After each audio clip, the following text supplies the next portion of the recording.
বাংলাদেশের রাজনীতির জন্য এক নতুন শুরু হিসেবে। আচ্ছা, কিন্তু তফসিলের কাউন্টডাউন শুরু হতেই যে চিত্রটি ফুটে উঠছে তা আসলে পুরোনো রাজনৈতিক রোগেরই পুনরাবৃত্তি।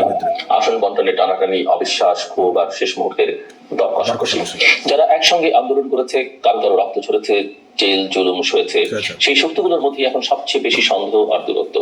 আর এই অস্থির সমীকরণের কেন্দ্রে রয়েছে বিএনপির একক প্রার্থী দেবার কৌশল। বিএনপি ইতিমধ্যে 272টি আসনের সম্ভাব্য প্রার্থী ঘোষণা করেছে, মাত্র 28টি আসন ফাঁকা। দলটির ভেতরকার ব্যাখ্যা পরিষ্কার, যে আসনগুলো ফাঁকা রাখা সেগুলোর কিছু শরিকদের জন্য, কিছু অভ্যন্তরীণ দ্বন্দ্বের কারণে, কিছু আবার সীমানা সংক্রান্ত মামলা ও দুর্বল প্রার্থী সংকটে। কিন্তু শরিকদের দৃষ্টিতে বিষয়টি একেবারেই ভিন্ন। দীর্ঘদিনের মিত্রদের নিশ্চিত মনে করা অনেক আসনে বিএনপি নিজ প্রার্থী বসিয়ে দিয়েছে, যার ফলে প্রায় 2 ডজন দলের নেতারা প্রকাশ্যে ক্ষোভ জানাচ্ছেন, সম্পর্ক ছিন্ন করবার ঘোষণা পর্যন্ত দিয়ে ফেলেছেন। এই অসন্তোষের পেছনে শুধু আসন সংখ্যার হিসেব নেই, আছে কাঠামোগত একটা পরিবর্তন। সদ্য সংশোধিত গণপ্রতিনিধিত্ব আদেশ আরপি অনুযায়ী যে কোনো জোটের প্রার্থীকে নিজ দলের প্রতীকেই নির্বাচন করতে হবে, বড় দলের প্রতীকে নির্বাচন করবার সুযোগ আর থাকছে না। বাংলাদেশের প্রথম পাস্ট দ্য পোস্ট কাঠামোয় যেখানে ধানের শীষ বা নৌকার মতো পরিচিত প্রতীকী প্রার্থীর মূল পুঁজি, সেখানে অপেক্ষাকৃত অজনপ্রিয় প্রতীক নিয়ে মাঠে নেমে ছোট দলের প্রার্থীদের জয়ের সম্ভাবনা বাস্তবিক অর্থেই কম।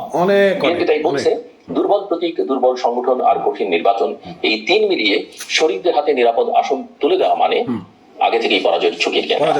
কিন্তু সমস্যা হচ্ছে, একই যুক্তি ব্যবহার করেই তো বিগত সময়ে আওয়ামী লীগ শরিকদের তুলে রেখেছিল। আজকে সেই পথে হাঁটছে বিএনপি। এই অভিযোগ উঠছে বামপন্থী এবং ছোট জাতীয়তাবাদী দলগুলোর কাছ থেকে। এই প্রেক্ষাপটে জামায়াত ইসলামীও তাদের নেতৃত্বে গড়ে ওঠা 8 দলের ইসলামপন্থী জোট অনেক বেশি সংগঠিত ও কৌশলগত বলেই মনে হচ্ছে। জামায়াত 300 আসনে প্রাথমিকভাবে প্রার্থী ঘোষণা করলেও শুরু থেকেই বার্তা দিয়েছে সংখ্যা নয়, যাকে দিলে জিতবে তাকে প্রার্থী করা হবে। আর শরিকদের জন্য শতাধিক আসন ছাড়বার মানসিকতা তাদের রয়েছে। বিভিন্ন ইসলামী দলের মধ্যে একক প্রার্থী নিয়ে মাঠ জরিপ, বিভাগীয় সমাবেশ, রিয়াজু কমিটি সব মিলিয়ে এখানে অন্তত একটি স্পষ্ট লক্ষ্য দেখা যায়, ইসলামী ভোটকে এক বাক্সে আনা, যাতে ছড়িয়ে ছিটিয়ে যাওয়ার ঝুঁকি কমে।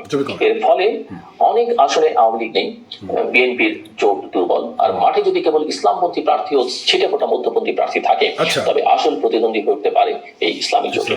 তৃতীয় এক অঙ্ক তৈরি করবার চেষ্টা করছেন জুলাই অভ্যুত্থান পরবর্তী প্রজন্মের দলগুলো, বিশেষ করে জাতীয় নাগরিক পার্টি এনসিপি ও তাদের সম্ভাব্য মিত্ররা। তরুণদের আন্দোলন থেকে উঠে আসা এই শক্তির কাছেই অনেকে আশা করেছিলেন নতুন রাজনীতির ভাষা, গণতান্ত্রিক সংস্কারের এজেন্ডা এবং পুরনো 2 মেরুর বাইরের বিকল্প।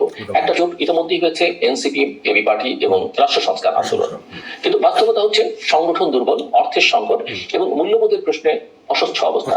সব মিলিয়ে এনসিপি দেশ জুড়ে এখনো উল্লেখযোগ্য জনসমর্থনের ঘাটতিতে ভুগছে। সাম্প্রতিক জরিপগুলোতে তাদের সমর্থন এক অঙ্কেই থেকে যাচ্ছে, ফলে তারাও এখন বিএনপি বা জামায়াতের সঙ্গে কৌশলগত জোটের কথা ভাবতে বাধ্য হচ্ছে। আবার এমন জোট করলে বিকল্প ইমেজ হারানোর ঝুঁকিও আছে। এই দোলাচলি এনসিপির ভেতরে উপদেষ্টা নেতাদের মধ্যে মতবিরোধ এবং বিএনপি বনাম জামায়াত কোন দিকে ঝুঁকবে তার অস্থিরতায় পরিণত হয়েছে। বাম, প্রগতিশীল ও গণতান্ত্রিক ধারার দলগুলো বসে নেই। কমিউনিস্ট পার্টি, বাসদ, বিপ্লবী কমিউনিস্ট লীগ সহ 9টি দল মিলে গণতান্ত্রিক যুক্ত ফ্রন্ট করেছে, যার লক্ষ্য আওয়ামী লীগ, বিএনপি, জামায়াতের বাইরে একটি দীর্ঘমেয়াদী রাজনৈতিক শক্তি দাঁড় করানো। তাদের রাজনৈতিক সনদ, জনতার সনদ তৈরির তৎপরতা, বিভিন্ন শ্রেণী পেশার মানুষের সঙ্গে ধারাবাহিক সংলাপ, এর সবই ইতিবাচক। কিন্তু ভোটের সমীকরণে মাঠ পর্যায়ে তাদের প্রভাব কতটা, এই প্রশ্ন থেকে যায়।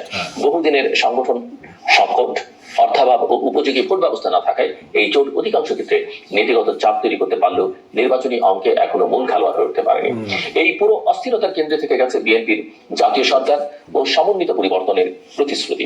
দলটি প্রকাশ্যে বলছে, আন্দোলনের শরিকদের অবদান তারা মূল্যায়ন করবে, নির্বাচন পরবর্তী সরকারের সবাইকে অংশীদার বানাবে, উচ্চকক্ষ গঠনের মতো কাঠামোগত সংস্কারের কাজও মিত্রদের সঙ্গে রেখে এগোবে। কিন্তু মাঠের ছবি অন্য কথা বলছে। শরিকদের আপত্তি সত্ত্বেও একের পর এক আসনে নিজস্ব প্রার্থী ঘোষণা, অভ্যন্তরীণ কোন্দলের আশঙ্কায় কিছু আসন ছড়িয়ে রাখা, আর বাকিগুলো নিয়ে সময় হলে ঠিক হবে, এই ধরনের বার্তা কেবল অনিশ্চয়তাই বাড়াচ্ছে। নতুন আরপিও সংশোধনী নিয়ে বিএনপির আপত্তি থাকলেও এখন আর তা বদলাবার রাজনৈতিক সুযোগ নেই। ফলে বাস্তবতাকে মেনে নিয়ে স্বচ্ছ আসন বন্টন নীতি না দিলে শরিকদের ক্ষোভ আরো গভীর হতে বাধ্য।